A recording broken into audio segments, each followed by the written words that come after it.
Alright, boys, Phoenix is in the books, and after a race filled with cautions, late race pit strategy, and tire failures, we have seen Ryan Blaney take home the win in the Straight Talk Wireless 500, breaking Tyler Reddick's 3-race winning streak. So, let's break it down. So, this was actually a pretty exciting race compared to the previous races at Phoenix, not counting all the added hype from all the championship races they've ran there over the last 6 years. It was a good race in my opinion. I think it was pretty good. A little bit more passing than what we typically have. I think it was a good race overall. The tire failures from last fall's Phoenix race carried over into the new year. We saw a lot of drivers have tire failures. SVG, Chase Briscoe, the list goes on and on. But I think who was affected the most by these tire failures was Kyle Busch. He just cannot catch a break this year. He's had bad luck, and I think just about every race that he's ran in this year. Unfortunately, he just kind of seems to be like he's on the same track that he's been on over the last 2 seasons.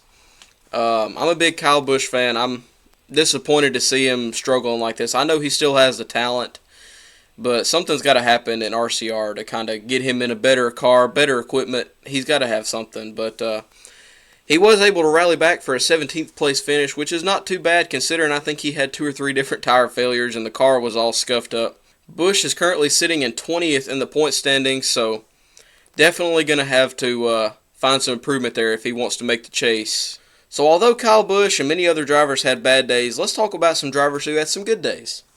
Christopher Bell, he qualified 12th and he found his way to the lead, and he led for a total of 176 laps, which tops every driver's lead lap total in yesterday's race. So kudos to you, Christopher Bell. But unfortunately for Bell, the final restart just did not go his way, and he ran out of laps trying to run down Blaney.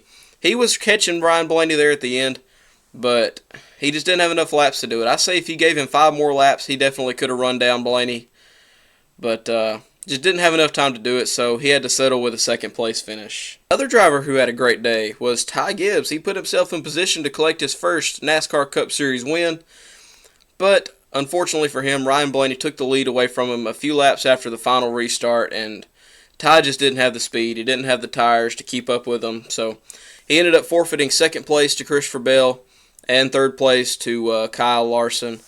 But a 4th place finish for Ty Gibbs really isn't too bad. He's been with the organization for 3 full seasons now and still has not won a race. So I think this was a good step in the right direction. I hope he can build on this, and I know that if he keeps working hard like this and keeps putting together these solid finishes, he's going to find himself in victory lane one of these days. And it could be this season. I think it could be this season. He's been performing better this year. I look forward to seeing him in victory lane. I think it's long overdue. So, cautions, they were a major influencer in yesterday's race. We saw a record-tying 12 cautions in yesterday's race, and we had a few multi-car pileups too. The biggest crash of the day, we saw Joey Logano. He spun off the front bumper of AJ Allmendinger, and he slid up into the pack, and he collected Daniel Suarez and Josh Berry. And poor Josh Berry, he can't catch a break either. He's just like Kyle Busch, except I think his luck is just a little bit worse.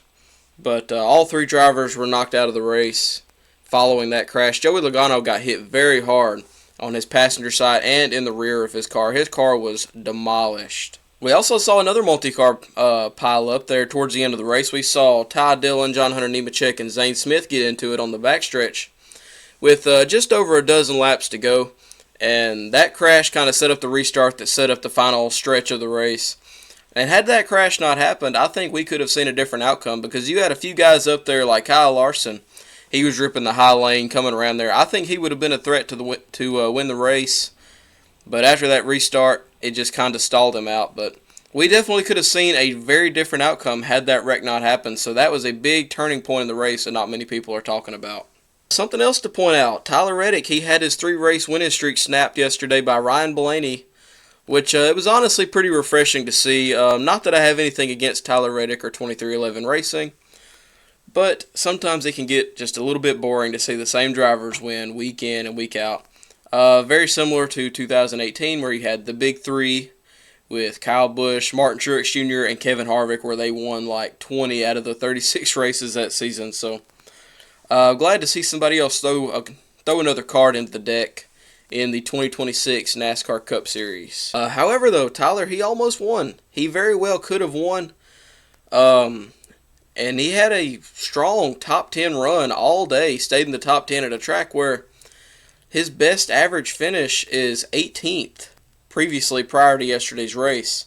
So, statistically, one of his worst tracks on the schedule, so I was surprised to see him do so well, but I'm sure a lot of what he did well was the momentum that was carrying him forward from the last 3 wins, That'll definitely boost your momentum and your morale, so good job, Tyler Reddick. He might could have won, but he just didn't have the speed to get up there and actually contend for the win, but he settled for an 8th place finish. I say settled, take that with a grain of salt. If I'm 4 races into the season and I've won 3 of them and finished top 10 in all 4, you're not going to hear me complaining one bit on the way to the bank. So now that I've kind of broke things down for you, I want to hear from you guys. What did you think about the race? Was it good? Was it bad? Let me know any thoughts you had about the race. Drop them in the comments below, and I will read every single one of them. Thank you guys so much for watching. I appreciate every single one of you who takes the time to watch my videos. I love you guys very much.